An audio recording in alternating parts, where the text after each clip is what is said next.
Olá, meus amados, bom dia, boa tarde, boa noite. Queridos, nós vamos iniciar a nossa terceira aula do sétimo módulo, terceira e última aula deste módulo. E vamos continuar falando sobre evangelismo. E o tema de hoje, o título da aula é Esteja Preparado. Esteja preparado para evangelizar, esteja preparado para relatar o seu testemunho. O testemunho é um relato de algo que aconteceu a alguém, ou que alguém viu acontecer com outra pessoa. A pessoa que relata descreve data, local e fatos reais. Um testemunho verdadeiro conta somente o que aconteceu de verdade, sem rodeios e totalmente contextualizado. Eu sempre digo que testemunho não é algo que você viu na televisão, que ouviu no rádio, que alguém lhe contou, é algo que você vivenciou. Então, quando se fala sobre um testemunho, fala-se com propriedade. É muito diferente do que contar algo que você ouviu, porque você consegue transmitir muito mais credibilidade naquilo que fala. Nós que já recebemos a Cristo como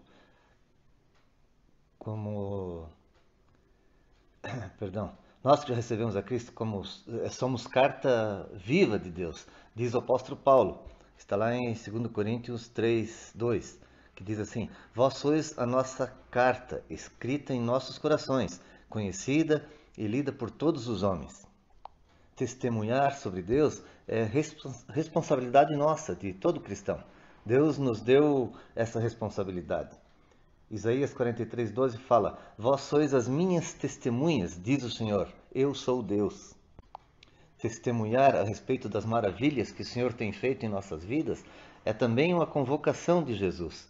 Em Atos 1:8 fala assim: Contudo recebereis poder quando o Espírito Santo descer sobre vós, e sereis minhas testemunhas, tanto em Jerusalém como em toda a Judéia e Samaria, e até os confins da terra. O objetivo principal de um testemunho é sempre exaltar a Cristo e dar toda a honra a Deus. Um testemunho fortalece a fé dos ouvintes e estimula outros que ainda não entregaram suas vidas a Cristo ao ouvir isso, ao ouvir um testemunho. Nós cristãos podemos e devemos dar testemunho do poder de Cristo em nossa vida, falando às pessoas de como Deus nos transformou, concedendo-nos perdão, paz, alegria e redenção. Podemos falar sobre a graça de Cristo e que, pelos méritos do seu sangue vertido na cruz, todo pecador arrependido pode receber, pela fé, o perdão e a salvação. Desse modo, podemos ser instrumentos de Deus para reacender a esperança no coração do aflito e ajudá-lo a se voltar para Deus com fé e confiança no Salvador. Ao dar testemunho, nem sempre temos a oportunidade de levar as pessoas a viver uma experiência pessoal com Jesus. Precisamos procurar essas oportunidades. E nós não devemos ser tímidos nesta hora. Confiar no Espírito Santo e deixar que ele nos guie enquanto contamos a nossa experiência pessoal com Cristo. Isso é fundamental. Através de nossos testemunhos, podemos assegurar às pessoas o que Jesus, seu amor e seu perdão representam para elas.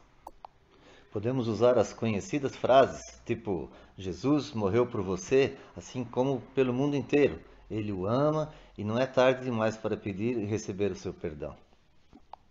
No livro de Mateus, capítulo 11, versículo 28, está escrito assim: Vinde a mim todos os que estáis cansados de carregar suas pesadas cargas, e eu vos darei descanso. Palavras de Jesus. No livro de Apocalipse, capítulo 22, versículo 17, na parte B desse versículo, diz assim: Quem sentir sede, venha, e todos quantos desejarem, venham, e recebam de graça a água da vida.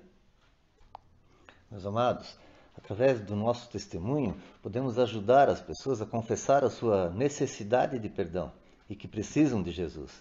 E assim, ao fazer uma oração curta e específica de confissão, pedindo perdão, podemos incentivar essas pessoas a colocar a sua confiança em Jesus como seu Salvador. Pois quem camufla suas faltas jamais alcançará sucesso. Mas quem as reconhece, confessa e abandona, recebe toda a compaixão de Deus. No primeiro livro de João, capítulo 1, versículo 9, diz assim: Se confessarmos nossos pecados, ele é fiel e justo para nos perdoar todos os pecados e nos purificar de qualquer injustiça.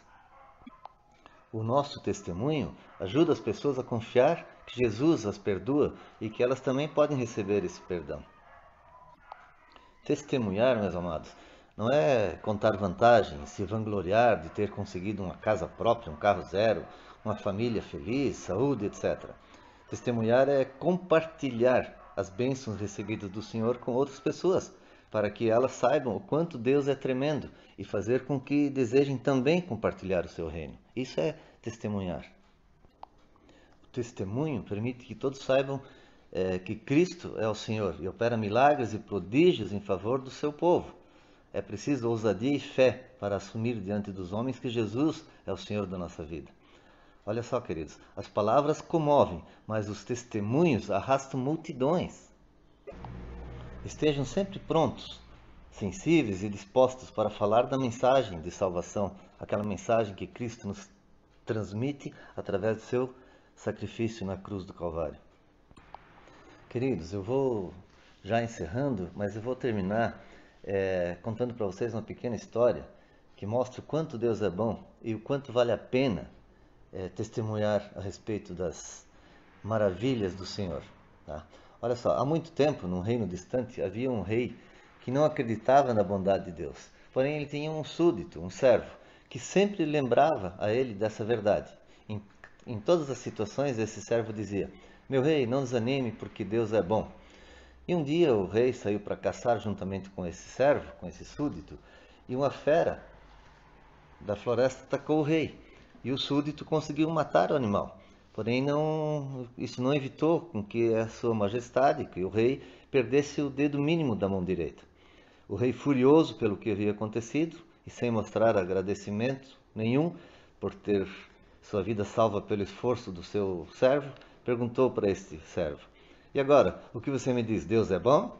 Se fosse bom, eu não teria sido atacado e não teria perdido meu dedo. Meu rei, o servo respondeu, né? Meu rei, apesar de todas estas coisas, somente posso dizer que Deus é bom e que mesmo assim, perdendo um dedo, é para o seu bem. O rei, indignado com a resposta do súdito, mandou que ele fosse preso na cela mais escura e mais fétida do calabouço. Após algum tempo, o rei saiu novamente para caçar e aconteceu dele ser atacado, desta vez por uma tribo de índios que vivia na selva.